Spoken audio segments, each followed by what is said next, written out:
Hello friends, astrology और way to reality channel में एक बार फिर से आप सभी का स्वागत है। दोस्तों, कुछ दिनों से वीडियो बनाने का अवसर नहीं मिल रहा था क्योंकि समय की कमी और बाकी सारी चीज़ें प्रॉब्लम्स होते हैं कहीं ना कहीं, तो उसके कारण थोड़ा डिले हुआ इस बार। लेकिन आज हम बात करेंगे एक उभरते हुए सितारे इंडियन क्रिकेट टीम के, जिनका नाम है ऋषभ पंत। तो इनकी कुंडली के बारे में हम जानते हैं कि किस तरह से इनिशियली इन्होंने अभी तक स्ट्रगल किया है टीम में जगह पाने के लिए। टीम में एक बेहतरीन विकेट कीपर जैसे इसके पहले महेंद्र सिंह धोनी थे, तो उनके साथ इनकी हमेशा कंपैरिजन होती रही है। हालांकि ये कुछ शॉट इतने अच्छे खेल लेते हैं कि मतलब एक जिसे हम कहें कि काफ़ी मैच्योर क्रिकेट इनमें है ऐसा दिखता है। लेकिन साथ ही पल के बाद वो एक ऐसा शॉट लगा देते हैं खेलते खेलते कि जिससे वो आउट हो जाते हैं। और जब उनको मतलब टीम को जब उनकी ज़रूरत होती है, देश को ज़रूरत होती है, तो ऐसे समय में वो स्ट्रगल कर जाते हैं और कहीं ना कहीं आउट हो जाते हैं। तो उनके कुंडली में ऐसे कौन से योग थे कि जिसकी वजह से अभी तक के क्रिकेट में उन्होंने स्ट्रगल किया। और साथ ही साथ लेटेस्ट अभी 15 से 19 जनवरी तक जो इंडिया ऑस्ट्रेलिया का टेस्ट मैच खेला गया था, तो द गाबा में वो क्रिकेट खेला गया था ऑस्ट्रेलिया के क्रिकेट पिच पर। और वहाँ पे उन्होंने बेहतरीन प्रदर्शन अपने बल्लेबाजी का किया और नाबाद 89 रन्स बनाए, जिसकी बदौलत इंडिया वो टेस्ट मैच जीत सका। तो इसमें इनका बहुत बड़ा योगदान रहा। तो ये सडन चेंज ओवर कैसे हुआ, ये इस प्रकार की मैच्योर पारी उन्होंने कैसे खेली, और कुंडली में इसमें कुंडली के रिलेटेड क्या योग है, अभी इनकी दशाएं महादशाएं कैसी चल रही है, और आगे आने वाला इनका फ्यूचर कैसा रहेगा, तो इन सब चीज़ों के बारे में आज हम बात करेंगे। तो बात करते हैं ऋषभ पंत इनकी कुंडली के बारे में। तो ये है ऋषभ पंत की कुंडली। लगन में सूर्य बुध बुधादित्य योग जिसे हम कहते हैं, वो योग लगन में विराजमान है। और सूर्य कहीं ना कहीं यहाँ पे बुध अपने मित्र के राशि में बलवान होकर स्थित होता है। 17 डिग्री का सूर्य यहाँ पे है। और कहीं ना कहीं बुध भी 9 डिग्री का यानी कि स्ट्रांग है। तो सूर्य से वो अस्त जरूर होगा क्योंकि डिग्री वाइज डिफरेंस एक 7-8 डिग्री का डिफरेंस है, तो बुध का अस्त होना तय है। लेकिन क्योंकि बुध वहां पे उच्च का होकर पड़ा है जो कि कन्या राशि है, तो कन्या राशि में बुध उच्च का होता है। तो बुध उच्च का होकर पड़ा है, इसलिए इनका कर्म स्थान काफी मजबूत हो गया, क्योंकि कर्म स्थान का स्वामी उच्च का होकर लगन में बैठा हुआ है। तो ये हमेशा कर्म प्रधान रहेंगे, हमेशा क्रिकेट खेलते रहेंगे, क्रिकेट में नए नए आयाम वो हासिल करते जाएंगे। और हालांकि स्ट्रगल को फेस कर सकते हैं, इसका कारण ये है कि इनकी जो महादशा अभी चल रही है वो गुरु की महादशा चल रही है, और गुरु ये पंचम स्थान में नीच के होकर बैठे हुए हैं। तो इसके कारण हम देखते हैं कि वो जल्दबाजी करते हैं, क्योंकि लगन भी कन्या लगन है। कन्या लगन का जातक हालांकि बुध कितना भी स्ट्रांग हो, उच्च का हो, लेकिन कहीं ना कहीं वो जल्दबाजी जरूर कराता है, क्योंकि कन्या का स्वभाव है जल्दबाजी कराना। और क्योंकि मंगल भी पराक्रम स्थान में बैठे हुए हैं, तो मंगल भी जल्दबाजी कराने को इनको उत्तेजित करते हैं, क्योंकि मंगल पराक्रम स्थान में स्ट्रांग होकर बैठे हुए हैं। और गुरु जो कि नीच के होकर पंचम स्थान में विराजमान है। हालांकि गुरु का पंचम भाव ये कारक भाव है, लेकिन क्योंकि गुरु में नीचता होने की वजह से, गुरु नीच के होने की वजह से, ये माइंड में उथल पुथल क्रिएट कर देता है, क्योंकि माइंड के स्थान में जाके बैठा हुआ है। और इसी का रिजल्ट था कि गुरु की महादशा में ये अच्छा खेलते हैं, पराक्रम तो बहुत दिखाते हैं, हिम्मत बहुत करते हैं, बड़े बड़े शॉट जरूर लगाते हैं, क्योंकि मंगल पराक्रम स्थान में जाके बैठा हुआ है और खुद के राशि में स्ट्रांग होकर बैठा हुआ है। लेकिन ये गुरु की नीचता की वजह से वो एक शॉट ऐसा खराब खेल लेते हैं जिसमें उनकी विकेट चली जाती है। और फिर उनके नाम पे कहीं ना कहीं एक प्रकार से एक ब्लैक स्पॉट लग जाता है, और इंडिया को जब ज़रूरत होती है वहाँ पे वो अपना अच्छा प्रदर्शन नहीं कर पाते।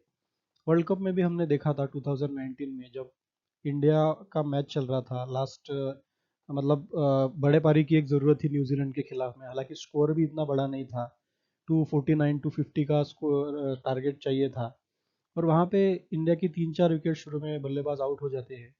ऋषभ पंत 100 के आसपास में आउट हो जाते हैं, लेकिन उसके पहले उन्होंने काफ़ी आक्रामक पारी पारी खेली थी, और ऐसा लग रहा था कि वो अपने शॉट्स से इंडिया को प्रेशर से बाहर ज़रूर निकालेंगे। लेकिन तभी वो एक ख़राब शॉट खेल लेते हैं और आउट हो जाते हैं। और बाद में फिर हमने रिजल्ट देखा कि फिर आखिरी में काफ़ी स्ट्रगल करना पड़ा इंडियन टीम को, और अंत में मैच वो इंडिया हार गई।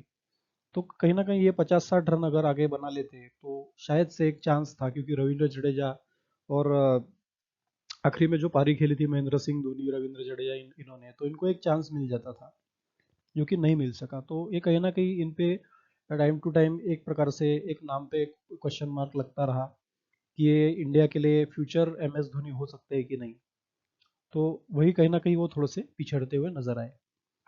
लेकिन क्योंकि पराक्रम में मंगल है और वो अपने वृश्चिक राशि में बैठे हुए हैं, तो ये इनसे पराक्रम कराएंगे, इनसे बड़े शॉट्स खिलाएंगे। बड़ी बड़ी टीमें हैं उनके अगेंस्ट ये अच्छा परफॉर्मेंस देंगे। न्यूजीलैंड, ऑस्ट्रेलिया, इंग्लैंड, इस जैसी टीमों के अगेंस्ट ये काफ़ी अच्छा प्रदर्शन हमेशा करते रहेंगे, आगे भी करते रहेंगे। लेकिन कहीं ना कहीं ये गुरु की महादशा जब तक इनकी चलेगी तो इनके माइंड पे इम्पैक्ट रहेगा, और ये कहीं ना कहीं खराब शॉट खेलते जरूर देखे जाएंगे और आउट होते हुए देखे जा सकते हैं। तो ये गुरु की महादशा जब तक है इनकी, तब तक ये इफेक्ट ज़्यादा रहेगा। अब बुध जो कि कर्म स्थान का स्वामी होकर लगन में बैठा हुआ है, तो इनका कर्म स्थान भी अच्छा है, अच्छे कर्म कराएगा इनसे। और अच्छे पराक्रम, जैसे हमने मंगल का भी देखा है, तो अच्छे पराक्रम भी कराएगा, कर्म भी कराएगा। टीम में एक बड़ी पोजीशन ये हासिल कर सकते हैं।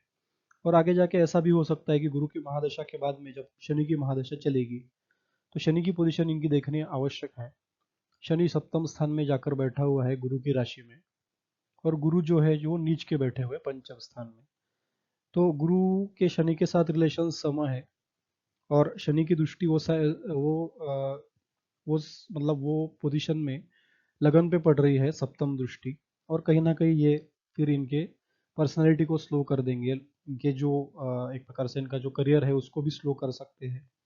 इनके भाग्य को स्लो करेंगे, क्योंकि शनि अपनी तीसरी दृष्टि से भाग्य को भी देख रहे हैं। तो ऐसा नहीं कह सकते कि गुरु की महादशा का पीरियड ही इनके लिए खराब होगा, ये शनि की महादशा में भी स्ट्रगल कर सकते हैं। क्योंकि कहीं ना कहीं शनि की दृष्टि लगन पर पड़ रही है, सूर्य बुध युति पर भी पड़ रही है, और वो इनके लक और इनके पर्सनैलिटी में स्लोनेस का लाने का कारक है। लेकिन शनि का स्वभाव ये है कि जस्टिस करते हैं। अगर आप कर्म अच्छे करोगे तो वो अच्छे रिजल्ट भी देंगे आपको। तो जितनी मेहनत ये ज़्यादा करेंगे आगे के करियर में, उतना ही अच्छा रिजल्ट इनको मिलने की संभावना है। और क्योंकि पराक्रम इनका अच्छा है, तो ये बड़े शॉट्स खेलने में हिचकिचाएंगे नहीं, बड़े बड़े बॉलर्स की धुनाई कर देंगे, और बड़े बड़े मौके पर ये अपना करतब दिखाते रहेंगे।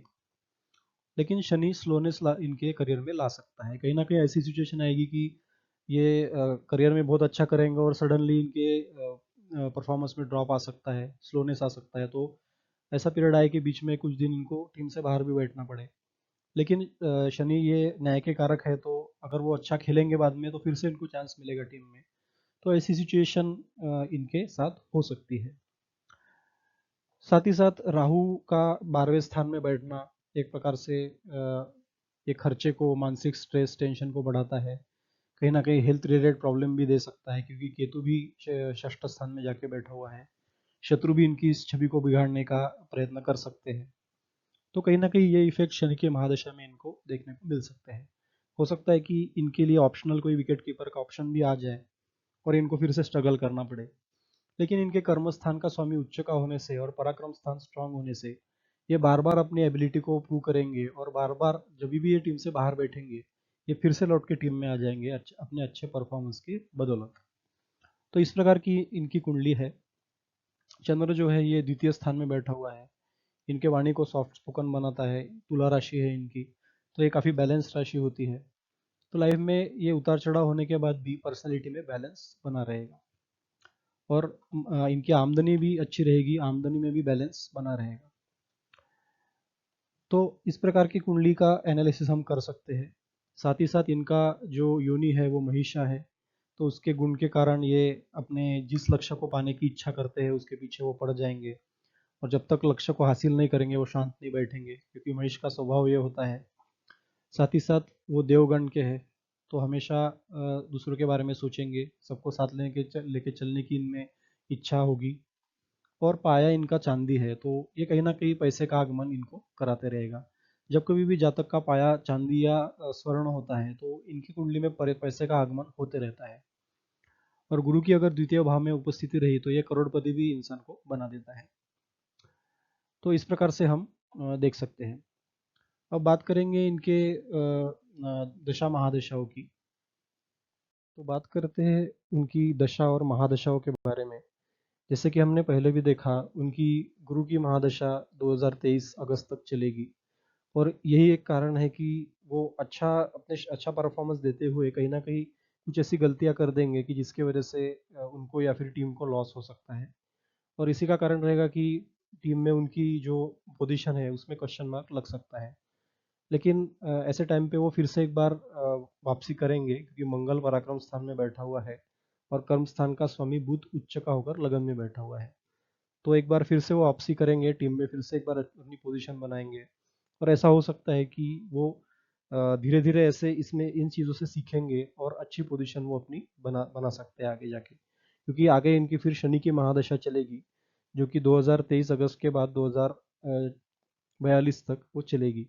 तो उसमें शनिदेव उनको ऐसी एबिलिटी दे सकते हैं, क्योंकि शनि जस्टिस के कारक है। तो इनके लिए आगे का समय अभी अच्छा है। शनि शनि की महादशा में धीरे धीरे ही सही, स्लोली ही सही, उनकी उन्नति जरूर होगी, क्योंकि शनि की दृष्टि लगन पे भी पड़ रही है। तो जो कि स्लो रिजल्ट देता है, लेकिन स्टेडी और अच्छे रिजल्ट देने में बाध्य करता है। अब बात करेंगे कि 15 और 19 जनवरी के बीच में जो टेस्ट मैच खेला गया था गाबा ऑस्ट्रेलिया में, तो वहाँ पे उनका इतना अच्छा प्रदर्शन कैसे रहा कि टीम इंडिया इंडिया को जीत उन्होंने दिलाई। आखिरी का डे उनके नाम रहा। उन्होंने नॉट आउट 89 रन की पारी खेली थी। तो इसका कारण ये है कि इनकी जो महादशा चल रही है अभी गुरु की, तो गुरु में मंगल का अंतर चल रहा था, जो कि 25/4 मतलब कि 25 अप्रैल 2020 से लेकर अभी 1/4 यानी कि 1 अप्रैल तक वो चलेगा अंतर गुरु में मंगल का। और उसमें शुक्र की प्रत्यंतर दशा कहीं ना कहीं चल रही थी। तो शुक्र उनके पर्सनैलिटी के लिए अच्छे हैं, उनके कुंडली के कारक ग्रह है। और गुरु तो ऑलरेडी हमने देखा है कि वैसे नीच के हैं, लेकिन गुरु इतना बुरा नहीं करते। तो नीच के होने की वजह से भी उनमें मंगल की जो अंतर्दशा आई, वो पराक्रम को बढ़ाने वाली थी। तो उन्होंने अपना पराक्रम यहाँ पे सिद्ध करके दिखाया। और कहीं ना कहीं शुक्र केतु जैसे ग्रहों की अंतर्दशा यहाँ पे आई, तो उनको एक प्रकार से भाग्यवर्धक रही, भाग्य में साथ देने वाली रही। और उन्होंने इतना अच्छा परफॉर्मेंस देके 89 रन की पारी खेल के इंडिया को जीत दिलाई। तो ये गुरु में जो मंगल का अंतर है, ये पराक्रम को बढ़ाने वाला है। हालांकि गुरु वहाँ पे डिस्टर्बेंस देता है, लेकिन शुक्र जैसे ग्रह जो सपोर्टिंग रहते हैं, जो पॉजिटिव रिजल्ट देने में सहायक होते हैं, उनकी अगर प्रत्यंतर दशा हो, तो कहीं ना कहीं ये अच्छा एक प्रकार से इंसान का लकी होके आगे वो सिद्ध हो जाते हैं। तो इस प्रकार से इनके मंगल ने इनके पराक्रम में इनको यश दिया, और इनका जो मैच्योरिटी लेवल है उसको बढ़ाया। और कहीं ना कहीं इन दशांतर दशाओं का एक रिजल्ट है कि वो ऑस्ट्रेलिया में एक बेहतरीन परफॉर्मेंस दे सके। तो ये थी जानकारी ऋषभ पंत की कुंडली के बारे में। इसके रिलेटेड कुछ सवाल है तो फिर से आप हमें एक बार पूछ सकते हैं। आप अपनी कुंडली का विश्लेषण करना है तो वो वैसा भी हमें कह सकते हैं। और हम रिप्लाई देते ही है जैसे हमें टाइम मिलता है, लेकिन थोड़ी सी देरी कभी कभी हो जाती है। तो उसके लिए हमें एक प्रकार से आप थोड़ा टाइम देने की कोशिश कीजिए, जिससे कि हम अच्छा विश्लेषण आपको करा के दे सकें। और हमारे चैनल को सब्सक्राइब करना ना भूलिए, ताकि ऐसे ही अच्छे वीडियो हम आगे जाके बना सकें। और हमारे वीडियोस को एक प्रकार से शेयर कीजिए, और ज़्यादा से ज़्यादा शेयर उसको करते रहिए। Thank you very much. See you in the next video.